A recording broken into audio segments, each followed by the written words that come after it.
Taurus Rising October 2022 is a huge work mode month. You are grinding and really going for it with your job, with new responsibilities, but as well, there's a really substantial, beautiful new relationship that's coming out of endings that you've cleared out of your life.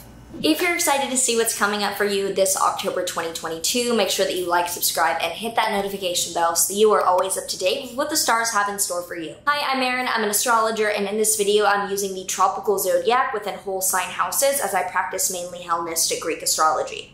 So this whole month, Saturn in your 10th house is scoring Uranus in your 1st house. As you're trying to be very serious and climb the ladder in your career, you're finding that this dialogue and this tension with your personality is happening where you're a little bit more spontaneous, a little bit more free, a little bit more creative, and you're learning how to negotiate that with this pretty serious career move that you're looking to make, and this is kind of a background tension energy for this entire month. Then from the 1st to the 3rd, Mercury in your 5th house is opposing Neptune in your 11th house. You might be communicating about a romantic relationship or a creative project, and you're meeting dishonest information, dishonesty in general, or lack of clarity from people that are involved with you in this project or your close friends and network of acquaintances that are hearing about your relationship. So be careful about something fun in your life that you're sharing with a larger group of people and having that group of people delude you or be dishonest. Then on the 1st as well, Venus in your 6th house will oppose Jupiter in your 12th house. This is really, really positive for you around your health. It looks like your health specifically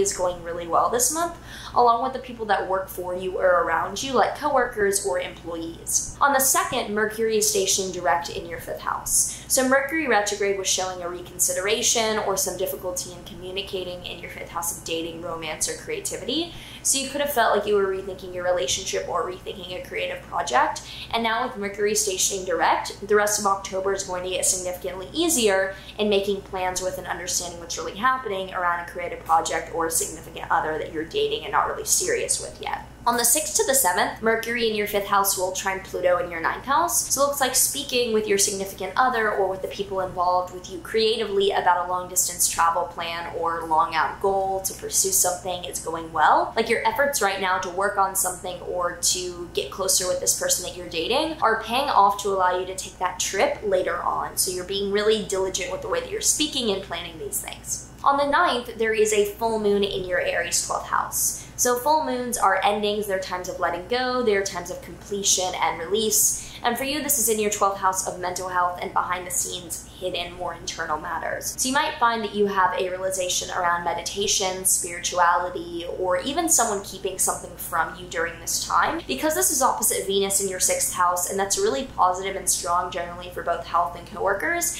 it might simply be that through your health, through working out, you unlock something that's also spiritual. This could be a yoga, meditation kind of realization.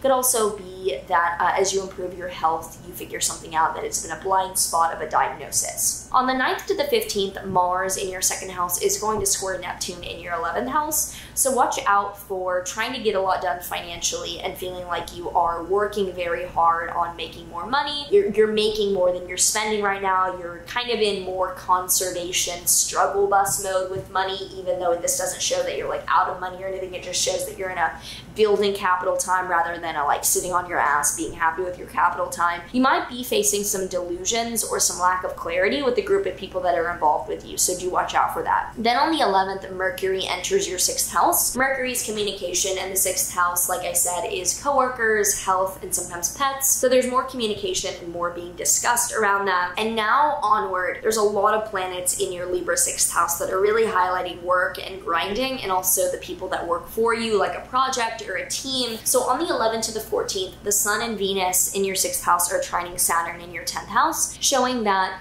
who works for you, the people that are around you on a daily basis, are getting along very well with either your authority or the authority at large, that is your boss. So there's a lot of positivity in the people that work around you. Then from the 17th to the 19th, the Sun and Venus in your 6th house are trining Mars in your 2nd house. You are securing the bag and grinding. Mega like work mode, build up capital mode right now. And on the 19th to the 26th, the Sun and Venus will be together in your Libra 6th house and your Scorpio 7th house. So we move from a lot of positive gains in your health and with your coworkers into a focus on a relationship during the end of the month that is really positive and becoming the focus maybe through your work. However, during the 19th to the 20th, the Sun and Venus in your 6th house will be squaring Pluto in your 9th house. So watch out for feeling like people that work for you, or doctors even, are kind of manipulating you with their authority or their perspective or their beliefs that may make you uncomfortable. On the 23rd, the Sun and Venus enter your Scorpio 7th house of committed relationships. And on the 25th, there is a solar eclipse in your Scorpio 7th house.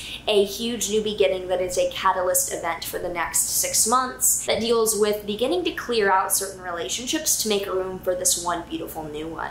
Because this entire eclipse cycle focuses on you doing you and letting go of ties to others that are weighing you down or outdated. However, this one eclipse does deal with a new beginning in a relationship. It looks like it's with a female given its conjunct Venus that may not be romantic, but likely is very close and very intimate.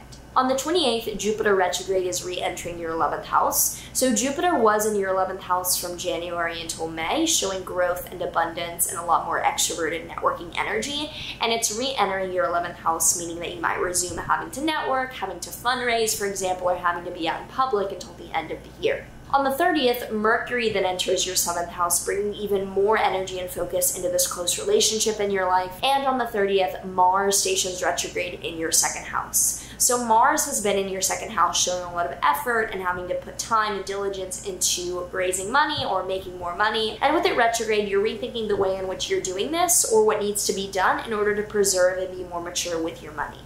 So if you have any thoughts, any predictions, or anything you want to share about what's coming up for you this month, feel free to leave that down below. We'd love to hear from you in the comments. The tarot card that we have for Taurus Risings for this October is the Four of Pentacles, which is actually associated with power. So when you get this, it usually shows that you are like, you run this town, like you really are accumulating and really building something. So this is likely showing that you are in major like girl boss grinding mode.